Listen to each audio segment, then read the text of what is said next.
Picture this. Well, maybe you gotta hold that coat somewhere. She said, You're on a ship in the middle of a raging storm. Notice we didn't ask you how you got on that ship or whatever made you travel into a storm. But what matters is that you're in trouble now. The waves are crashing, the wind is howling, and you're holding on for dear life. Now let's imagine that that ship is your life, and the storm is a substance disorder. Scary shit, right? But what if I told you there's a life raft that can help people navigate these waters? That life raft is called harm reduction, and it's changing the game for people struggling with substance disorders. Let's dive into the world of harm reduction and discover how it's throwing a lifeline to those who need it most. The birth. Once upon a time, okay, just a few decades ago in the 1990s, the approach to substance disorder was pretty black and white. It was all about abstinence or nothing. But then a group of forward-thinking folks started to take a really good, close look at the criminalization and model. They realized it was a complete bust. All it accomplished was rotating people through the prison, losing and ruining lives, and most importantly, didn't result in people recovering from addiction. Finally, they got together and said, hey, what if we tried something different? And so then harm reduction was born. Harm reduction is like this cool, non-judgmental friend who's always got your back. It's not about wagging fingers or demanding perfection. Instead, it's about meeting people where they are, helping them make safer choices. It's the buddy system for navigating the choppy waters of substance use. From humble beginnings like needle exchange programs to today's wide array of strategies, harm reduction has been on quite the journey. Imagine having your own superhero cape. One of those coolest things about harm reduction is how it hands people back to the reins of their own lives. It's like giving someone a superhero cape and saying, you've got the power to make positive changes. Now, not everybody finds their superpowers right away, but that's okay. Every visit to harm reduction support gives them another opportunity, and that's the secret of harm reduction. Always there, always supporting, until people discovers their path to healing. Now consider Sarah, a woman who's been struggling with opiate use for years. Traditional approaches left her feeling ashamed and powerless. But when she discovered a harm reduction program, everything changed. She had access to unused needles, naloxone, which is a life-saving medication that reverses opiate overdoses, in a non-judgment-free zone where she could talk about her struggles. For the first time in years, I felt like I had choices, Sarah shares. I wasn't just a junkie anymore. I was a person with the power to make safer decisions for myself. Now, a little side note here. Language is crucial in reducing stigma and helping the rest of us stay empathetic to people's struggles. Sarah self-identifies using a term the rest of the world never used. And that's okay for her, but not for us. For the rest of us, our job is rebuilding the self-esteem of Sarah's in our community. And we do this by always using inexclusive terms. Building a fort in the storm. When it comes to substance use, safety is the name of the game. Harm reduction is like a master fort builder, creating safe spaces amid chaos. Take supervised consumption sites, for an example. These are places where people can use substance under the watchful eye of medical professionals. It's like having a lifeguard on duty at a particular dangerous beach. If something goes wrong, help is right there. And let's talk about naloxone. This is a life-saving medication like a magic wand that can reverse opiate overdoses. By making it widely available, harm reduction programs are literally putting the power to save lives into everyone's hands. I reversed 3 overdoses in my community in the last week. might compare support workers. Without harm reduction, those could have been lost lives. Instead, there are 3 people who got a second chance. Arming yourself for battle. You know what they say, knowledge is power. And when it comes to substance use, that power can be the difference between life and death. They're all about arming people with the knowledge they need to make informed decisions. It's not about saying, just say no, which never works. It's about saying, here's what you need to know to stay as safe as possible. For instance, did you know that mixing certain substances can be super dangerous, or that using alone increases the risk of fatal overdoses? These are the kinds of vital nuggets of information that harm reduction programs dish out. Building bridges, not walls. One of the beautiful things about harm reduction is how to bring people together. It's like a big potluck where everyone's invited and nobody's judging your casserole. By fostering connections between people who use substance, healthcare providers, community organizations, and even law enforcement, harm reduction creates a web of support. It's breaking down the walls of stigma and building bridges of understanding. Take community naloxone training sessions. You might see a doctor, a person who uses drugs, a police officer, and a concerned parent all learning side by side. It's like a real life version of the Breakfast Club, but with a focus on saving lives. These trainings have completely changed how I view substance use amidst Constable Johnson, a local cop. I used to see it as a black and white issue. Now I understand it's a complex health concern that requires compassion and collaboration. The proof is in the pudding, or the data. Now I know what you might be thinking. This all sounds great, but what does it actually work? Well, my friends, the numbers don't lie. The studies have shown that harm reduction strategies can lead to decreased rates of HIV and Hep C transmission, reduce of overdose deaths, increased engagement with health and social services, and improved quality of life for people who use substances. It's like the harm reduction is the secret ingredient that turns the recipe for addressing substance use from myth to masterpiece. If harm reduction is so great, why isn't the crisis getting better? We got a lot of people from the general public asking that all the time. Harm reduction programs keep people alive. However, they don't address the root causes of the crisis. Many of those causes continue to create more people caught up in the substance disorders. To help you understand, we'll mention just a few social determinants factors that continue to drive the crisis. That's childhood trauma, poverty, homelessness, mental health, and illnesses are huge factors. Until we adequately resource and address some of these root causes, our communities continue to shun out more broken people. Often they got caught up in the unrelated toxic drugs as a way to cope.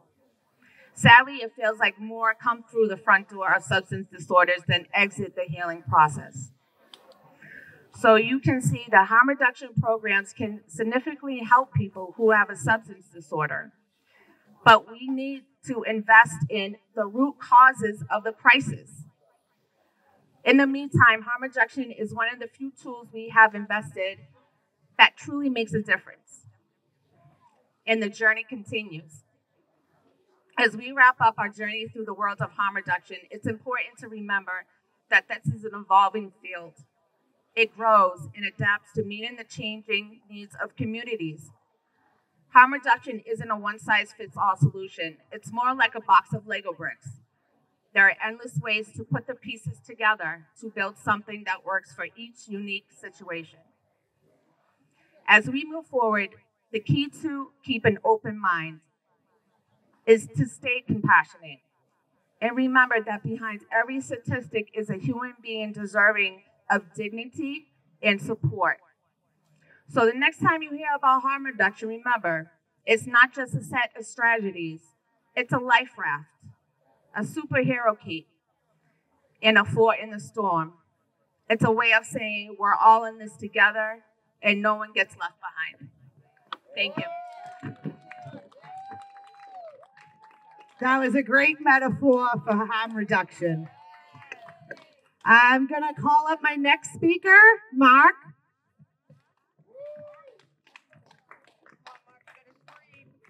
Thank you.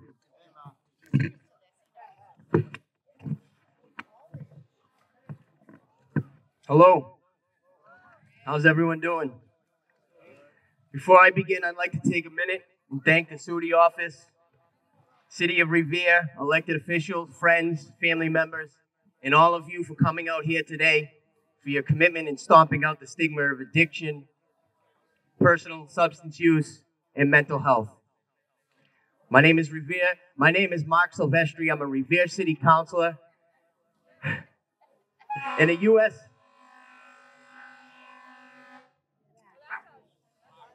My name is Mark Silvestri. I'm a Revere City Councilor and a U.S. Army veteran.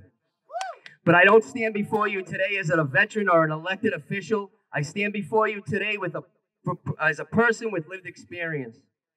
Born and raised here in Revere, I had a good life. I was an athlete full of goals and aspirations. However, my life took a significant turn. During my junior year of college, I was shot in downtown Boston. I was a victim of a violent crime, and the recovery in that situation was my first battle with addiction. In search of a fresh start, I made a geographical change. I joined the Army, and for a while that seemed to work. It gave me purpose, some direction.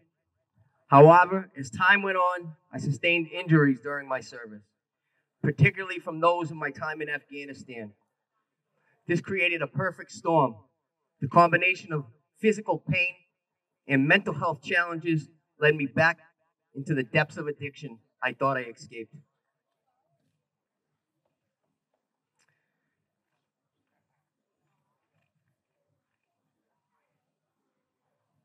Before coming up here today, I felt my stomach turning.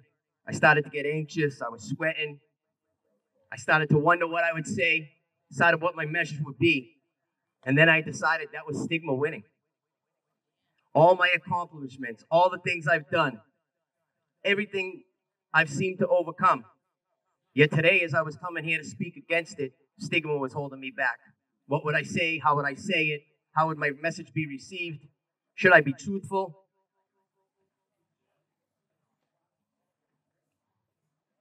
And every day, I wake up feeling blessed. Every day I wake up feeling blessed, especially when I think about so many of our families and friends who didn't make it throughout this struggle. If you found you here today and you're completely abstinent, you're a miracle. And if you found your way to medically assisted care, know you're amazing too. One significant barrier we face is the access to these life-saving medications. The stigma surrounding addiction can often control the conversations around treatments, keeping us trapped in cycles of shame and isolation. Methadone has been one of the great standards of care for decades, yet access to this is still often a barrier that needs to change. People are committed to show up every day. Public transportation and navigating these logistical challenges make this expectation incredibly difficult, next to impossible. And then we wonder why people can't stay on a path to healthy living. When someone emerges from the throes of addiction, they need stability. They need change. This includes a job, housing, and support from themselves and others around them. Yet the barriers around all of these remain too high. We got to break them down. We wonder if someone's journey includes them, using in a way they feel safe, it's not on us to judge. Instead, we need to focus on providing all the tools we know exist to support them, regardless of the choices they make. Everyone deserves compassion and the understanding as each individual navigates their path. Imagine if we could create a system where access to treatment was not only consistent, but compassionate. A system that recognizes the unique struggles faced by each individual and tailor the need of recovery to that person.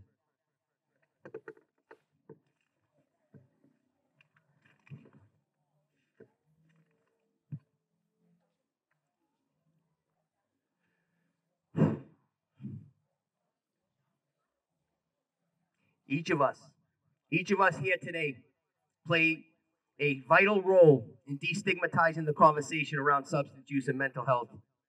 We all can create a safe place where people feel comfortable sharing their experiences without fear of judgment. By doing so, we empower one another to raise our hand and say, I need help. Methadone is part of my life, and it's changed it. And if that and sharing that experience can make a path for someone else, I'll continue to share without hesitation. As we move forward, I'd like to remember a member of our community, Chris Alba. It's been almost a year since we lost a loving, empathetic man. Chris was a beacon of hope for so many who face these struggles. He did not judge. He was always there no matter what. Sadly, when he needed us most, stigma put its blinders on. And even Chris was not strong enough to break from it. His loss is a poignant reminder of the importance and compassion that we still need to support each other in our community today.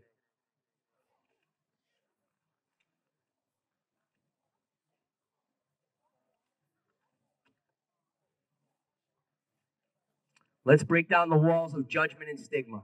It's time to support one another in our journeys toward wellness and create a compassionate community for everyone to feel safe and valued. Together we can build a future where healthy living is celebrated and not everyone has an opportunity to survive, but to thrive. Thank you for allowing me to share my story, and let's continue to uplift each other as we navigate this journey, because together we can make a difference. And stigma won't win today or any other day as long as we stay united. Thank you very much. Thank you, Mark. I am going to call up my next speaker, Matt. Good afternoon, everybody. My name is Matthew Parlante, and I'm honored to speak with you today, not only as a firefighter and local leader, but also as someone who has personally battled substance use disorder. I'm here to share my story in the hope of challenging the stigma that surrounds this struggle. I grew up in Beachmont, which you may know as the capital of Revere. Before substances became unmanageable, my life seemed pretty normal. I had joined the United States Marine Corps right out of high school, completed all my training, and was assigned to a reserve unit in Chicopee. I had a beautiful daughter who has been my heart since she was born when I was 19 years old. I had a great union job with Verizon as an outside technician, and even bought my first home at 25. However, beneath the surface, I was battling with the progression of my use of substances. Like many others, I started using drugs and alcohol in my teens. Throughout the years, it went from social use to daily use, leading to financial troubles, job issues, strained relationships, and legal problems.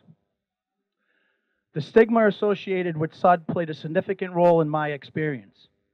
I was never in denial about where I was, despite what I tried to project out in the world.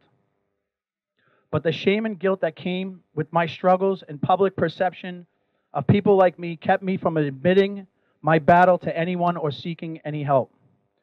This stigma perpetuated a cycle of silence and suffering for years.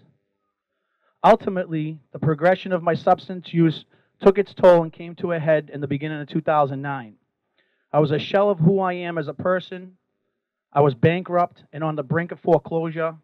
I had been terminated from my job with Verizon and was once again in trouble with the law, this time facing severe consequences. After having what I call divine intervention and the gift of desperation, I was finally able to ask for help. I began my journey in the fellowships of AA and NA and built a strong foundation of support and guidance from people who had the experience of living life on life's terms without the use of substances. Over the next 12 years, I transformed my life in ways I never imagined. I regained my sense of self, got back everything I gave away, and achieved dreams I once thought was out of reach. I traveled around the world, had great relationships with the people who mattered most, and I was watching my daughter grow into an incredible young woman.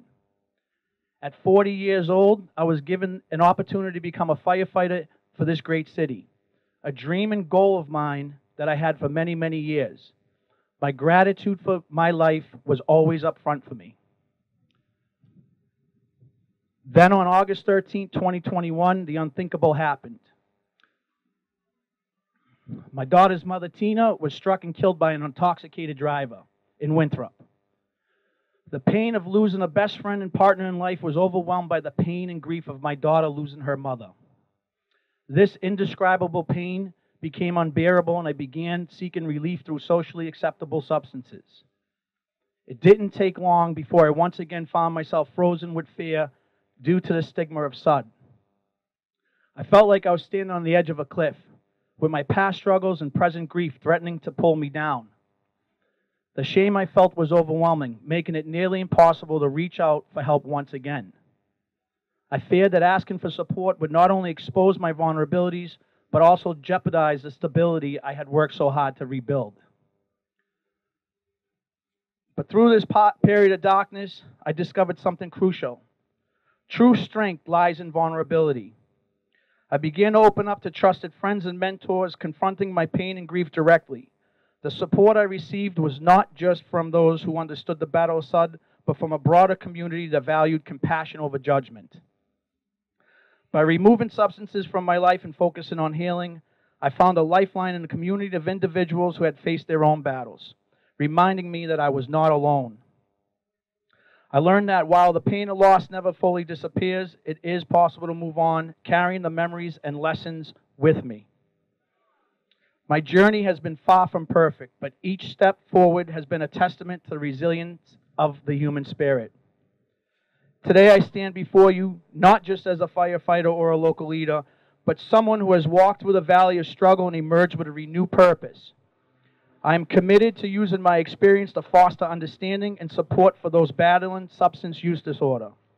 I want to emphasize that seeking help is a sign of strength, not weakness, and that we must all work to dismantle the stigma that prevents so many from reaching out. Let us build a community where openness, empathy, and support are the norms, not exceptions. I encourage everyone here to challenge the stigma surrounding SUD. Examine your own bias in the language you use, even within the recovery community. Be compassionate and supportive towards those affected and their families. Together, we can create an environment where seeking help is seen as a strength, not a weakness. Thank you for your time and allowing me to share my story. Together, let's continue to challenge the stigma and build a future where every individual has an opportunity to heal and thrive. Thank you. Thank you, thank you. Okay, I'm going to call up Greg. Come on up, Greg. Can I use the main speaker? No, he's this.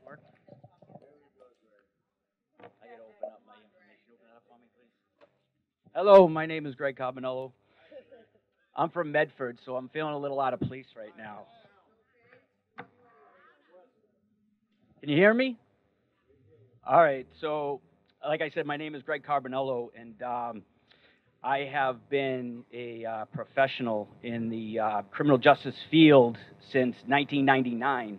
I'm a college graduate of Northeastern University. I come from a good family. I was raised right. I was never involved in drugs growing up. I played sports. I hung around with athletes, hung down the woods, drank a little beer, smoked a little weed, and everything was great. Everything was great to me until about early 2000s. I started and got introduced to Percocets. I love those fucking things, I'm not going to lie. Yeah, that was the best high. It was fun. Couple perks, a few beers. It was a great night. And then it wasn't. I was in a car accident in 2003 and had a couple herniated discs. And as you know, anybody around my age, back in the early 2000s, those prescriptions were widely available throughout the state, throughout the country, and kind of led us to where we are today, I believe. So I took that accident and I ran with it. I think I looked up every doctor, talked to every person that was actively using to try to find out what doctors would give them away. And I launched on to a guy down in Needham. And when I would go once a month, he literally would have a line of people, like literally waiting to see him. And they would just write scripts, write scripts, write scripts. And to me, that was my introduction to Oxy 15s. And the 15s went to 30s. The 30s went to OxyContin. And this went on from 2003 until 2023. And like I said, I'm a professional in the criminal justice field. I've been working in the field 25 years. And from 2003 to 23, I was under the influence of either methadone or opiates or a combination of the both. And as you know, during COVID, things kind of got a little crazy. People weren't working. People were at home. I live in Medford. I got a home. My old man's down in Florida during the spring, during the winter. And I would get paid every 2 weeks. And every 2 weeks, I would just blow that on pills. And I sat at home alone, lost, scared, miserable, sick. You know the feelings. I'm not describing anything you people don't already know.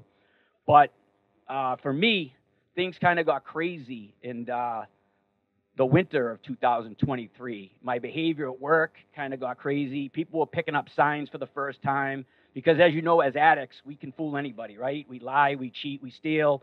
But for me, I mean, I was living a dual life. I was high during work. I was high after work. I was doing things I probably shouldn't be. I probably shouldn't be here today. But the thing that changed my life, you know, it went left instead of right. I'm not going to get into the specifics because probably not a good thing. But the bottom line, I got saved for a lot of people. All I can tell you is if that didn't happen, I'm not here today because at the end, I think I was crushing about 10 fake 30s a day. And I was alone. Today was the first day I seen Narcan. I never even seen that before, so luckily I never overdosed. I don't know if it was on the methadone. I don't know because someone had a bigger plan for me. I have no idea, but I was able to use Massachusetts insurance through your health insurance through your work, and I called the 800 number on the back of my card, and somehow I made my way to Granite, and that's where Brett's over there. Brett, hey, he's not paying attention. He works for Granite. So anyways, Granite helped save my life. So I had never been in treatment before, 49 years old, professional, no previous criminal history. Like I said, college graduate, come from a good family. And honestly, it was the easiest thing I ever did. I'm not going to lie. I've been clean I've been in recovery 14 months. And my girlfriend, Kelly, who's here, we were walking the other day, and she said, you know, today's 14 months. And I was like, really? I didn't even realize it because now I did the 30, 60, 90, 6 months, 12. Now I'm just on my way to 18, So these other months, obviously they're important, but my goal is to keep going and keep grabbing those keychains. I'm in every Monday night in North Medford. It's an NA meeting across from Jim's Market. Everybody knows B-Boys, right? Jim's Market? Come on. No? All right. Anyways, it's a Medford thing, I guess. But anyways, for me, what got me through treatment, like I said, I had never been there before, and my buddy of mine, who's also a professional, has a great job. He's been through it. He said, Greg, you got to trust the process. Whatever that is, just be humble, be open, and just do what they ask of you. So I gave my phone over for the first time, and it was a blessing because I had no weight of the world. Everybody knew where I was. Everybody was supportive. And for me, I'm not aware of stigma because all the people that I work with that are here, they've always supported me since day one. So I've never felt alone. I've never felt like people weren't there to help me. No one ever looked at me sideways because deep down, I was always a good kid. I just had an addiction to painkillers. I mean, it happens, right? I mean, it happens to the best of us.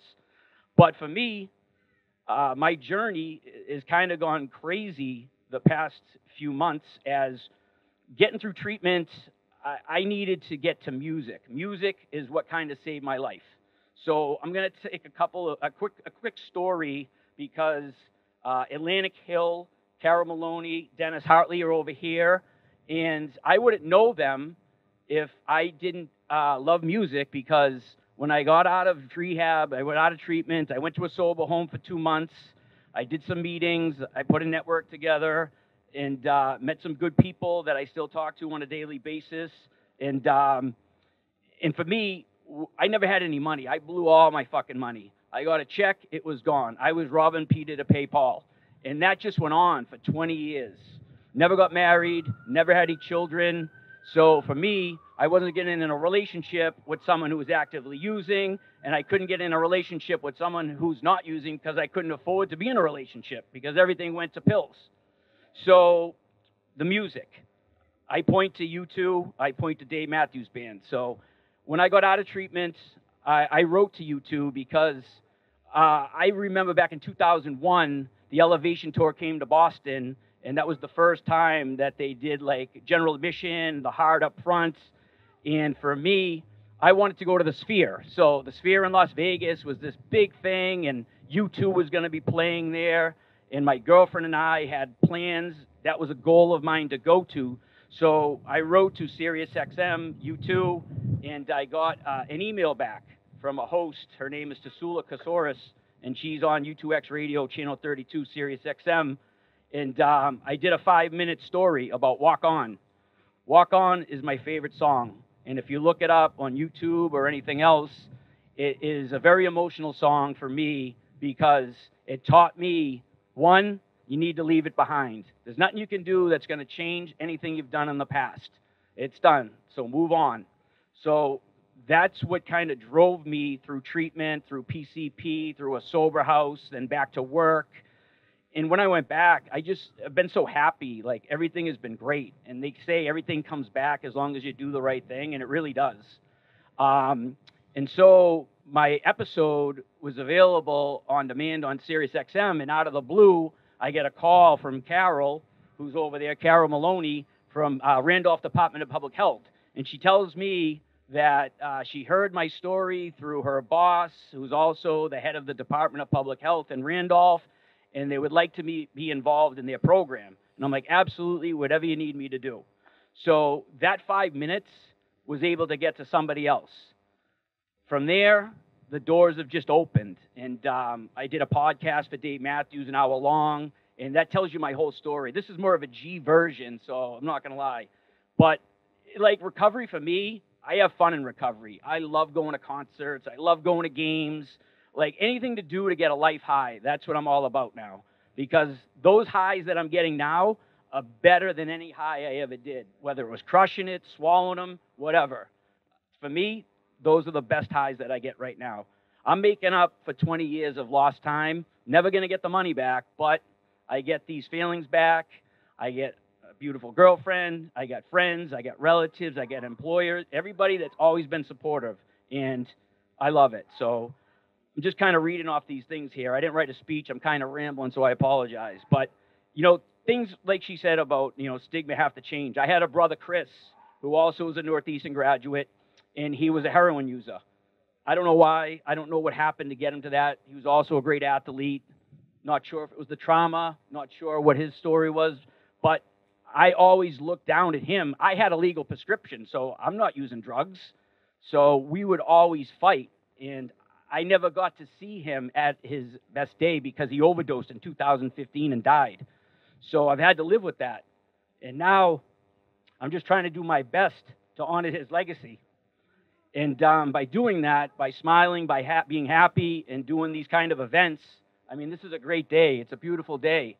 I'm so happy that everybody's here and enjoying it. And these events, this is the first one that I've ever been to. I've been to Bridge for overdose awareness 2 years ago. I've been at Malden High a couple weeks ago. And I wear the wristbands. I wear wristbands to represent people that I lost, friends that I grew up with, Nick Calabrese, Danny Goggin, my brother Chris. And, you know, I love to tell those stories. The guys that were good kids, they just got caught up in the wrong shit. Weren't bad kids, just had, you know, too much fun, and it caught up to them, and they couldn't stop. But for me, I want to encourage people who are struggling to just, if you can, just to talk to somebody, because you never know where it's going to land. Maybe one conversation leads to a next. Maybe someone else reaches out. I mean, a recovery, again, as you know, is possible. I never knew it was possible. I didn't get clean till 49, 20 years of using opiates. Went in the first time, and, you know, I've been crushing it, not pills, but I've been crushing recovery ever since. But I just want to be here to, you know, offer and help and give back.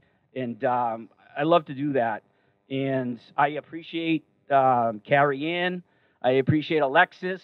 She gave me a live mic, and you know what happens when that, I just start going off the rails. That's the brain and all those drugs, but I apologize. Pills kind of did me a lot of damage, but I'm doing the best I can. But I'm happy to be here. I'm happy that everyone's smiling, having a good day. And that's all I got to say. I hope everybody enjoys the rest of the day, and go Pats tomorrow.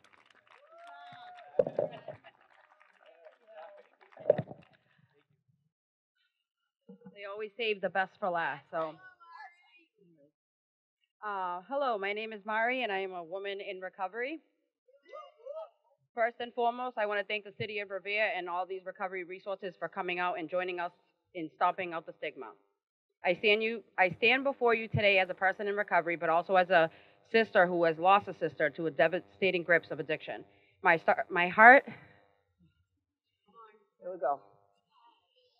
My heart still aches from her loss, but I share my story with you today in hopes that it may help someone else.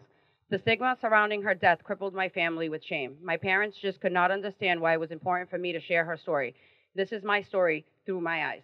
Her story through my eyes. Oh my God, I'm gonna cry. All right, addiction took my sister away from me, but it also has taught me the value of compassion, empathy, and resilience. I've learned that recovery is possible, and that with support and love, we can overcome even the darkest of our struggles. Addiction took things away from me, and recovery gave it all back. I remember the struggles my sister faced, the pain she endured, and the countless times she tried to overcome her addiction. She would be so ashamed to pick up that phone and tell anyone she was struggling. I remember the promises we made to each other, the hopes we held onto, and the dreams we shared. But most of all, I remember the day I lost her, July 2nd of 2019, the day that changed my life forever. Losing my sister to an overdose was like losing a part of myself. It felt like a piece of my heart was ripped away, leaving a gaping hole that can never be filled. But even in death, my sister has taught me the most valuable lesson of all, that addiction is a disease, and it's not a moral failing. That is a treatable condition, not a personal weakness. Through her death, I've managed to recover out loud and not be ashamed to say that I am an addict. I know through educating myself that addiction can happen to anyone, regardless of background, income, or social status. I know that it is a silent killer hiding in plain sight, and it takes courage to seek help. That's why events like these are so crucial. We need to raise awareness about the dangers of overdose, the importance of seeking help, and the power of recovery. We need to break the stigma. We need to break the stigma, or in better words, stomp out the stigma surrounding addiction and create a culture of compassion and understanding. In a world where everyone just wants to point fingers, let's be the change that this epidemic so very much needs. If you are struggling with addiction, know that you are not alone, that there is hope, that there is help, and that there is healing. Don't be afraid to reach out and ask for support and to seek treatment. And for those who have lost a loved one in addiction, I see you, I hear you, and I feel your pain. May we find comfort in each other's stories, and may we continue to advocate for change, for compassion, and understanding. Stomp out the stigma. Thank you.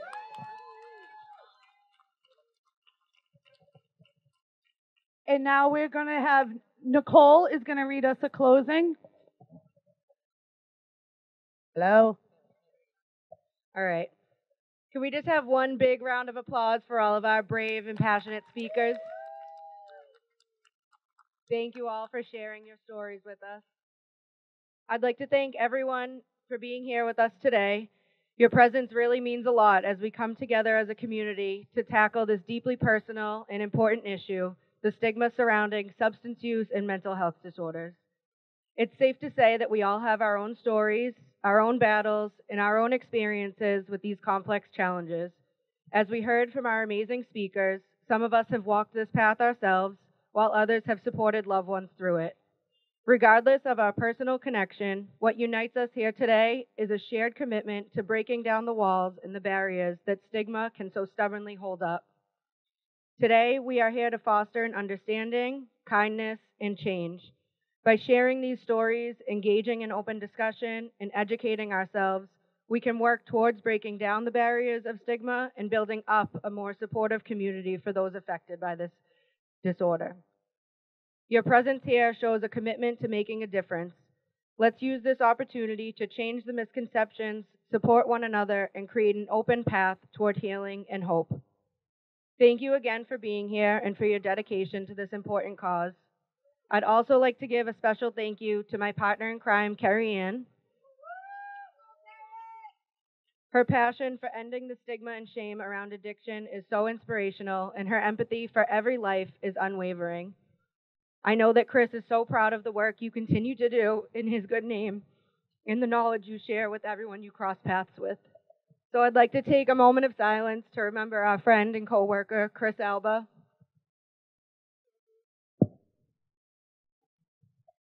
Thank you again for all being here with us today. We invite you to continue to hang around, socialize, take a picture in front of our Hope sign over on City Hall, and learn something new. Let's continue to stomp out the stigma.